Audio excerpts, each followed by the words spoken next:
रविवार की अगर प्रदोष पड़ जाए, कौन से दिन?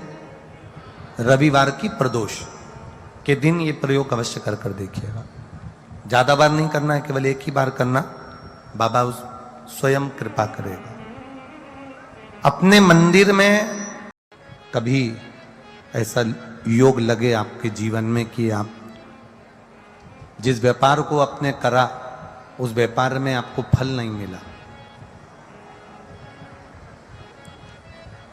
फिर आपने व्यापार चेंज करा, फिर बदल कर देखा, फिर उस व्यापार को कर कर देखा, उसमें फल नहीं मिला, फिर आपने वापिस व्यापार को बदलने का विचार किया, तो हमारा निवेदन रहेगा उस व्यापार को बदलने से पहले एक काम जरूर कर कर देखो। 3 स्थान पर बेलपत्र को चढ़ा कर देखिएगा। अगर आपको लगे कि मैंने व्यापार बदल लिया, एक बार बदला, कई लोग ऐसे भी होते हैं जो पैसा इकट्ठा करते हैं, धन एकत्रित करते हैं, और कोई व्यापार ऐसा कर लेते हैं जिस व्यापार में धन चले जाता है तो वो धन वापिस नहीं आता महाराज, वो व्यापार का धन वापिस नहीं आता, तो बड़े दुखी होता है कि भाई मेरा गया हुआ पैसा नहीं आ रहा, मैं बड़ा कष्ट में हूं, मेरा खुद का ही आ जाए ना तो मैं निहाल हो जाऊं, मेरा अपना ही नहीं आ रहा जो गया हुआ है, तो मैं क्या वर्णन करूं, उसको क्या कहूं। उनके लिए भी ये प्रयोग, ये शिव विद्येश्वर संहिता का ये भाव बड़ा सुंदर है महाराज। आप व्यापार पर व्यापार बदल कर देख लिए, धन भी हमारा कहीं डूब गया, आ नहीं रहा है, तो प्रयास करना 3 स्थान पर चढ़ाई गई बेलपत्र हमें सुख का अनुभव करा देगी। बहुत ध्यान लगाइए। पहला, अशोक सुंदरी की जगह। अब ये बेलपत्र जब भी आप चढ़ाएंगे तो रविवार की अगर प्रदोष पड़ जाए, कौन से दिन? रविवार की प्रदोष के दिन ये प्रयोग अवश्य कर कर देखिएगा। ज्यादा बार नहीं करना है, केवल एक ही बार करना, बाबा उस स्वयं कृपा करेगा। अपने मंदिर में, अर्थात अपने घर के पास कोई मंदिर हो, शिवालय हो, देवालय हो, जहां शंकर भगवान विराजमान हो, शिवलिंग हो, ऐसी जगह पर अवश्य करें। हमें कहीं दूर जाकर ये प्रयोग नहीं करना है, अपने अपने शिवालय, अपने जो घर के आसपास में शिवालय हो वो। एक बेलपत्र अशोक सुंदरी वाली जगह। अब उसको अशोक सुंदरी की जगह पर भी चढ़ाने का तरीका क्या है? जब हम बेलपत्र चढ़ाएंगे तो उस बेलपत्र को चढ़ाते समय आपकी जो बेलपत्र की डंडी है, वो बेलपत्र, रविवार प्रदोष के दिन का ये उपाय है महाराज। ये बेलपत्र की जो डंडी है, इस डंडी का भाग शिवलिंग की ओर होना चाहिए। ये जो डंडी है, इसका भाग अशोक सुंदरी पर जब चढ़ाएंगे तो शिवलिंग की ओर इसका भाग होगा महाराज। दूसरी, बेलपत्र को जब हम समर्पित करेंगे, जया, विषहरा, शामरीवारी, दौतली, देव, मान लो जलाधारी ऊपर नहीं है शंकर जी के, तो उसका स्मरण कर कर 5 कन्याओं का नाम लेकर, जया, विषहरा, शामलीवारी, दौतली, देव, इनका स्मरण कर कर शंकर भगवान के शिवलिंग पर बेलपत्र रखेंगे। बेलपत्र कहां रखना है? आप अगर यहां बैठे हो तो आपके विपरीत में डंडी का मुख होना चाहिए। ये बेलपत्र की जो डंडी है, इसका मुख आपके विपरीत में हो। आप यहां बैठे हो तो डंडी उधर होगी, आप इधर बैठे हो तो डंडी का मुख इधर होगा, आप उधर बैठे हो तो डंडी का मुख इधर होगा। आपके ठीक विपरीत की ओर डंडी का मुख हो।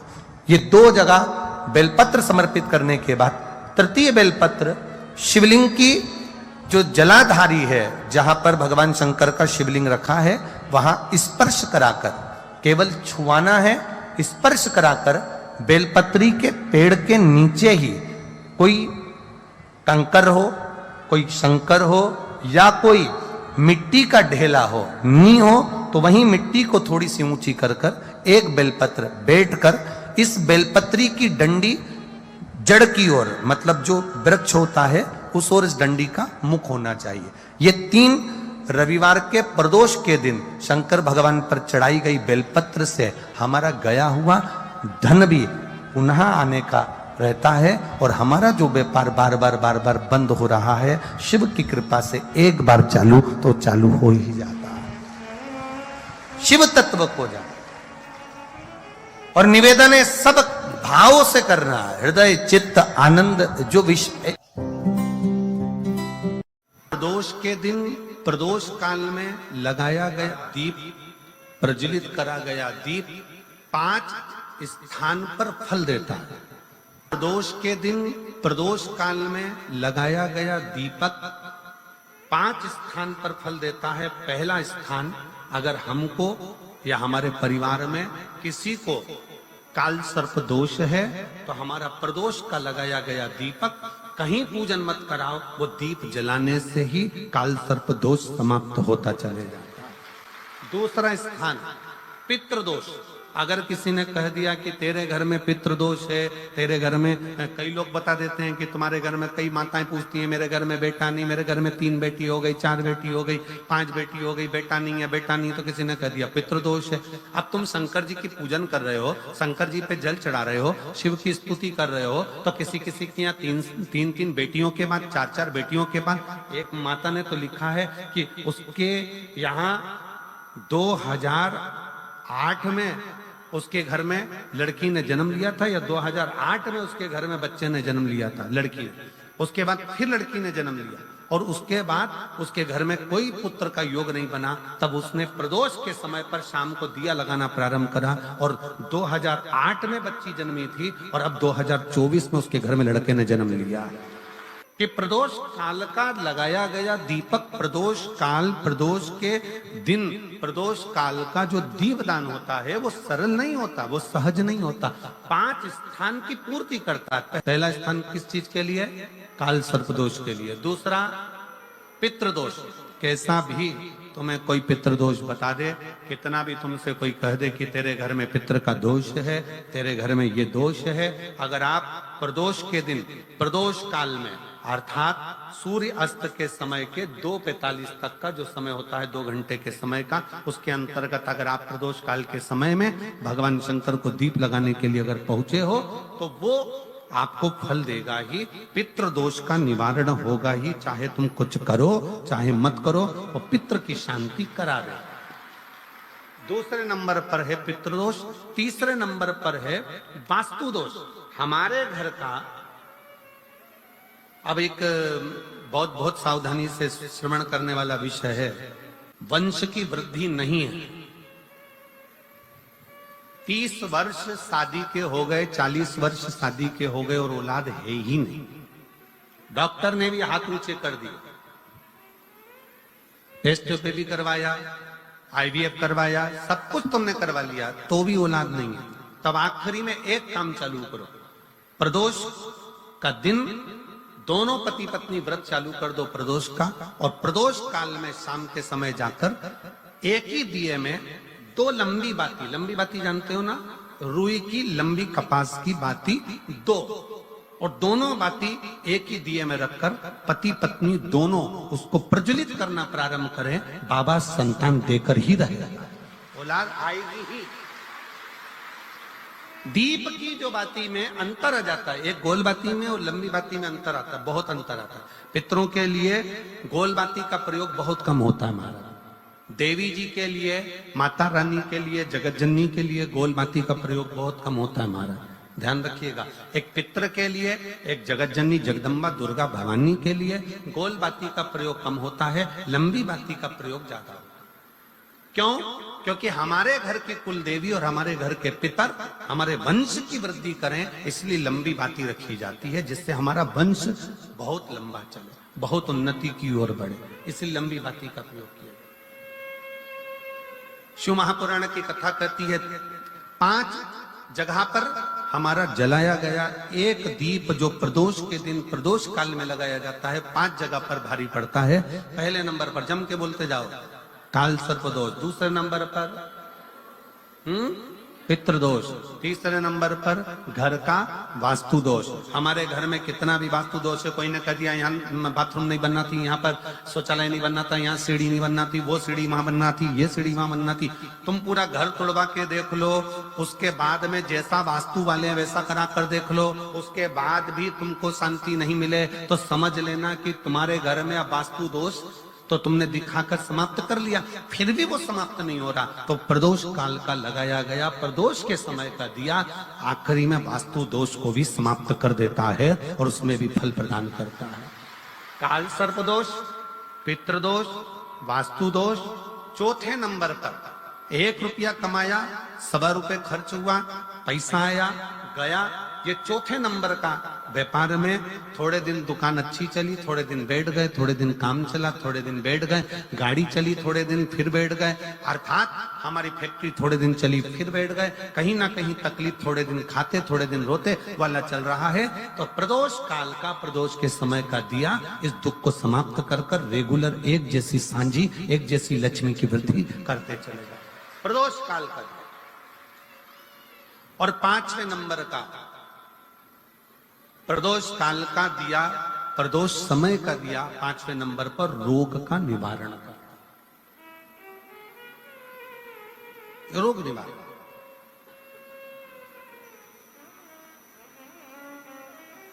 ये 5 स्थान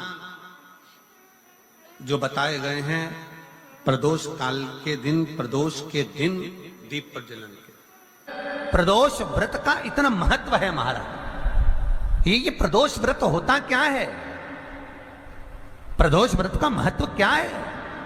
शिव महापुराण की कथा कहती है शंकर भगवान का प्रदोष का व्रत, अर्थात चंद्रदेव को जो क्षय रोग हो गया, बीमार पड़ गए, शरीर गलकर नीचे गिरने लगा, तब देव ऋषि नारद ने भगवान चंद्र को शंकर भगवान के पूजन का विधान बताया। और पूजन करते करते त्रयोदशी तिथि आ गई, जिस त्रयोदशी के दिन चंद्रदेव ने सुबह से शाम तक कुछ नहीं खाया। शाम के समय सूर्य अस्त के पहले चंद्रदेव ने स्नान किया, श्वेत वस्त्र धारण करे, और श्वेत वस्त्र धारण कर कर चंद्रदेव शंकर के शिवलिंग की पूजन करने बैठ गए।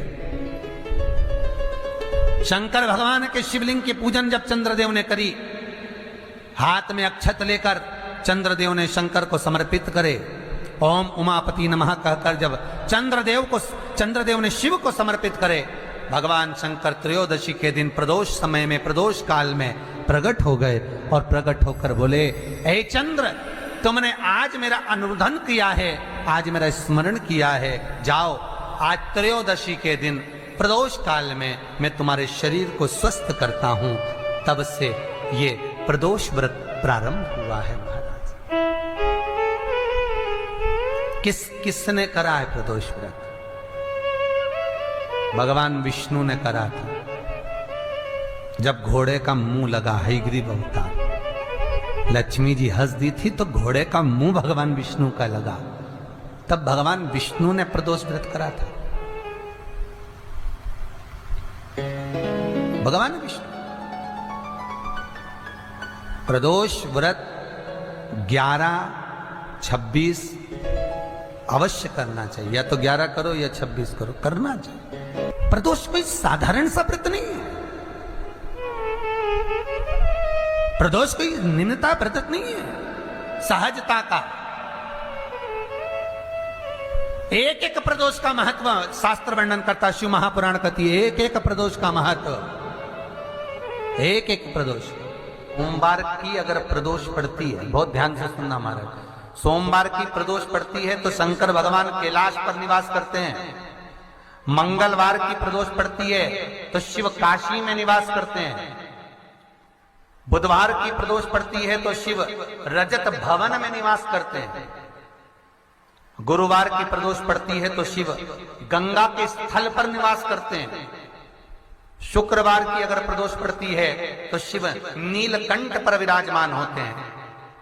शनिवार की अगर प्रदोष पड़ती है तो शिव शमी के वृक्ष के नीचे रहते हैं। और रविवार की जब प्रदोष पड़ती है तो शिव बेलपत्र के पेड़ के नीचे निवास करते हैं। महाराज ये एकादशी शंकर से कह रही है कि आपका स्थान ये नहीं कि आप कैलाश पर मिले, उस बार को उस तिथि के दिन उस अनुकूल।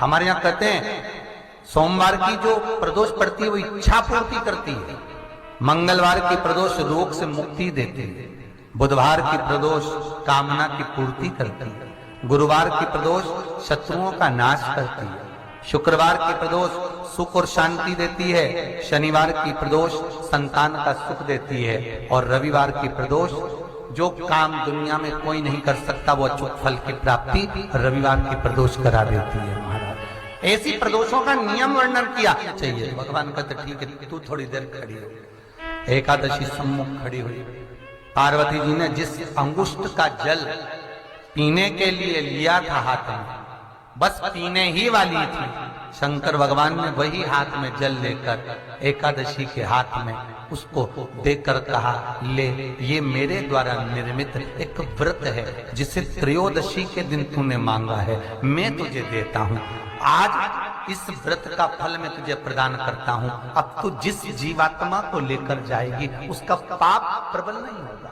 किसी स्त्री पुरुष बालक बुजुर्ग जो भी होगा जिसने प्रदोष का व्रत करा होगा वो जीवात्मा को तू किसी फल की कामना से नहीं स्वतः ही लेकर चली जाएगी, उसमें कोई कामना नहीं है। बन सके जीवन में 11 प्रदोष या 26 प्रदोष करने के बाद आप उसका उद्यापन कर कर विराम भी दे सकते, पर जीवन में एक बार प्रदोष का व्रत मौका मिले, जिस कामना से जिस दिन का भाव आपके मन में आए कि मुझे रोग से मुक्ति पाना है तो ये प्रदोष मुझे करना है, मैं रोग मुक्ति के लिए हम मंगल जो भी आपके मन में आ रहा है, संतान प्राप्ति के लिए शनिचरी प्रदोष आप उसका स्मरण करें।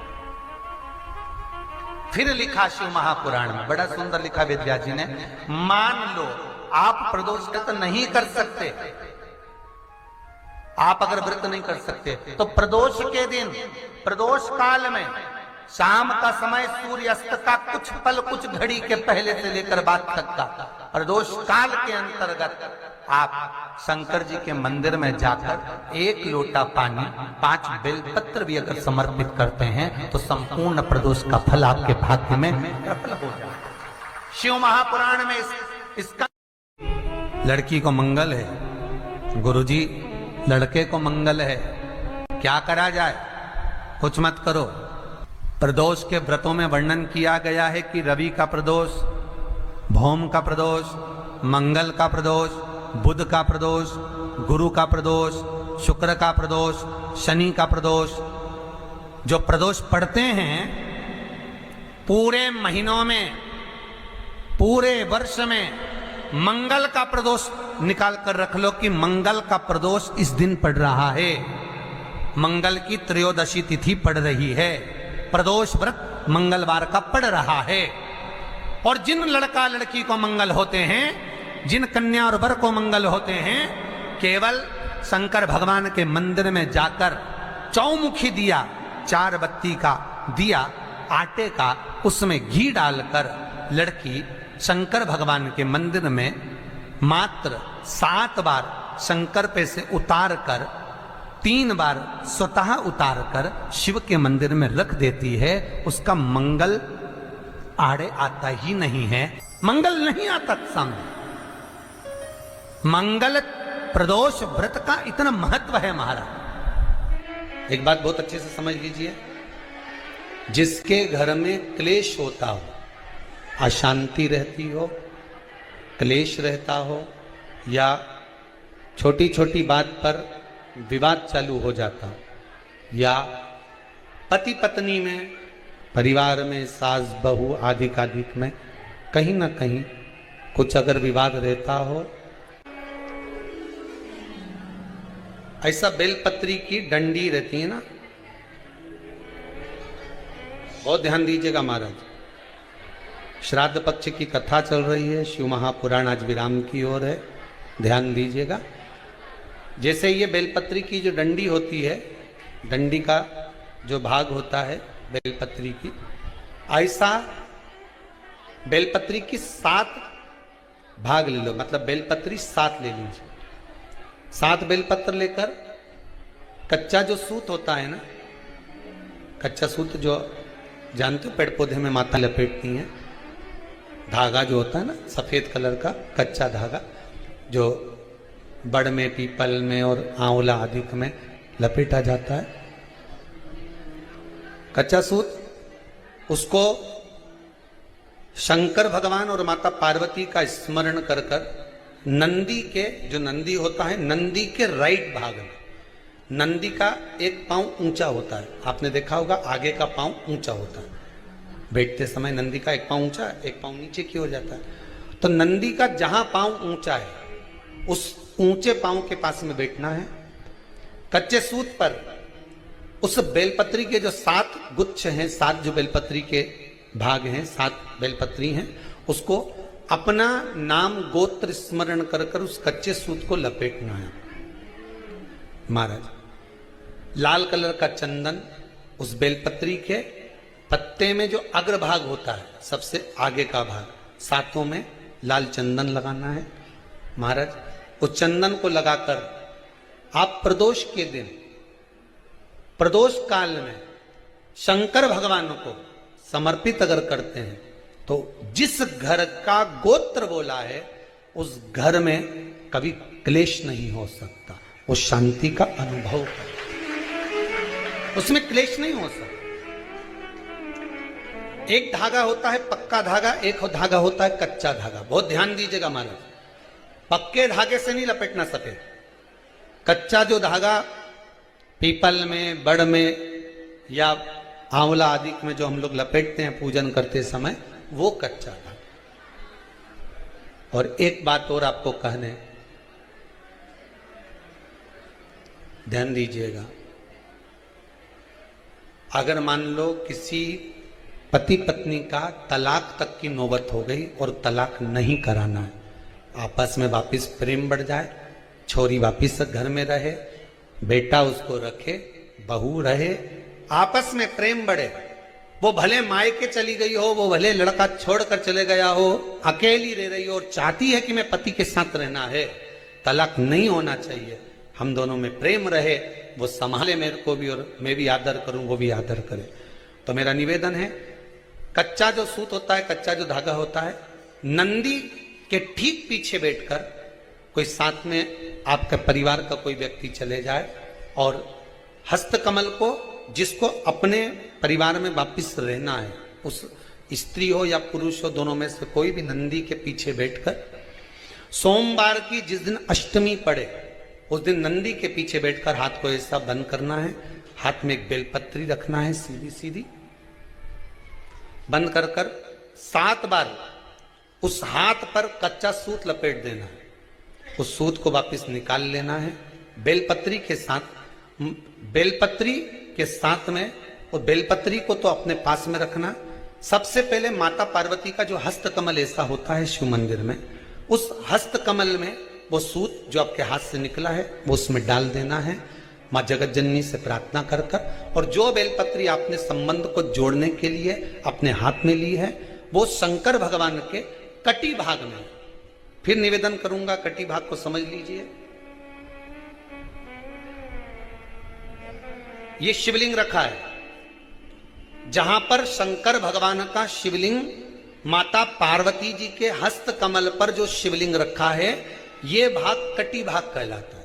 इस जगह पर जहां शंकर और पार्वती का मिलन हुआ है, उस जगह पर उस बेलपत्री को रख देना है। महाराज ज्यादा से ज्यादा 3-4 महीने लगते हैं, दोनों में वापस प्रेम बढ़ जाता है, दोनों एक हो जाते हैं। तलाक तक बात चल भी रही हो तो तलाक समाप्त हो जाता है, प्रेम, करुणा, आसक्ति, स्नेह बढ़ जाता है। संबंध टूटने की कतार पर एक बार माता पार्वती को समर्पित तो करो अपना संबंध कि मां अब तुझे नहीं भाना, माना मैंने अपशब्द कह दिया होगा, माना मेरी गलती होगी, थोड़ी गलती उनकी भी होगी, पर दोनों की गलती है मां, अब इस संबंध को तुझे निभाना। जब कच्चा सूत माता के हाथ में रखो तब माता को विनती करना, इस संबंध की डोरी अब तेरे को दे दी, दीन बंधु दीनानाथ मेरी डोरी तेरे, अब ये डोरी मैंने तुमको दे दी, अब ये संबंध आपको निभाना है, अभी संबंध मेरा। एक प्रयोग जरूर कर कर देखना, जिस दिन घर में क्लेश हो रहा हो, भाइयों में आपस में झगड़ा हो रहा हो, देवरानी जेठानी में झगड़ा हो रहा हो, सास बहू में झगड़ा हो रहा हो और शांति हो ही नहीं रही, बहुत प्रयास कर लिया तुमने कि शांति नहीं हो रही, तो प्रयास करो, प्रदोष के दिन एक बेलपत्र लीजिए,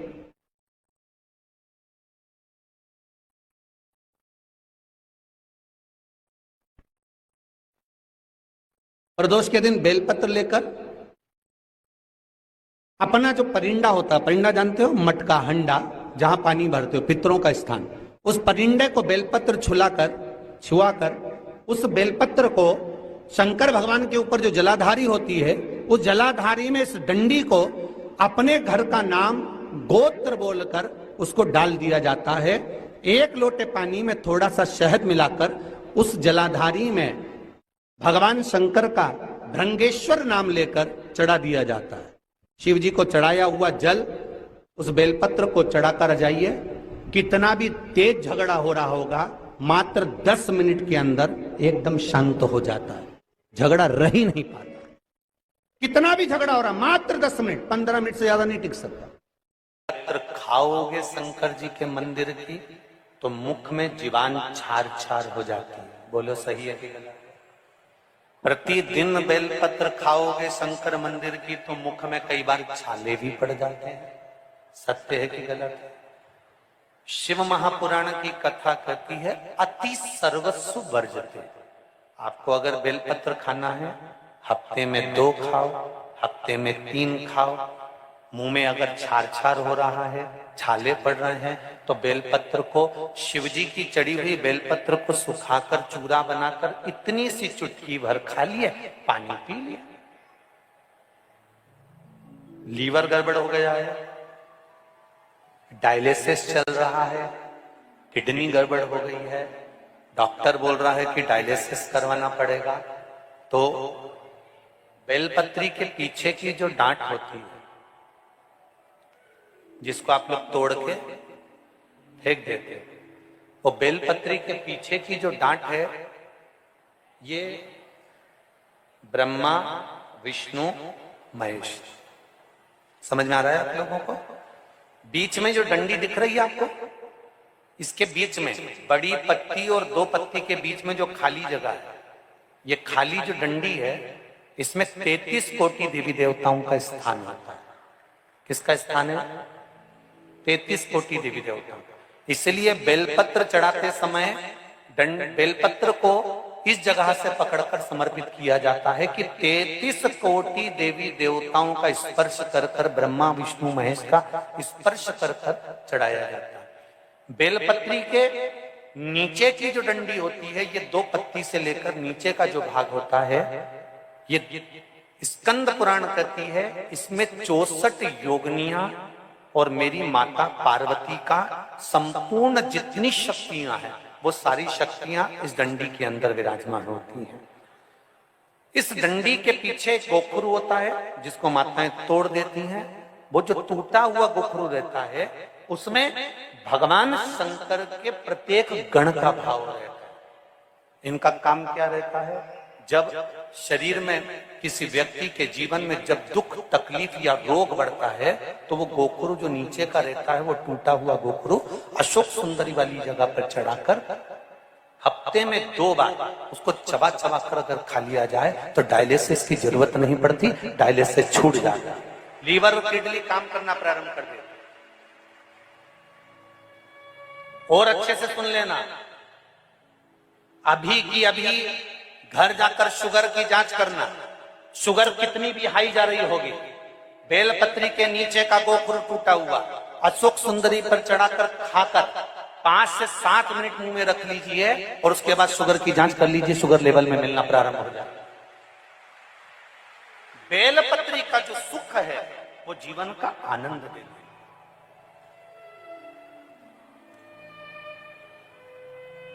साधारण नहीं है बेलपत्र।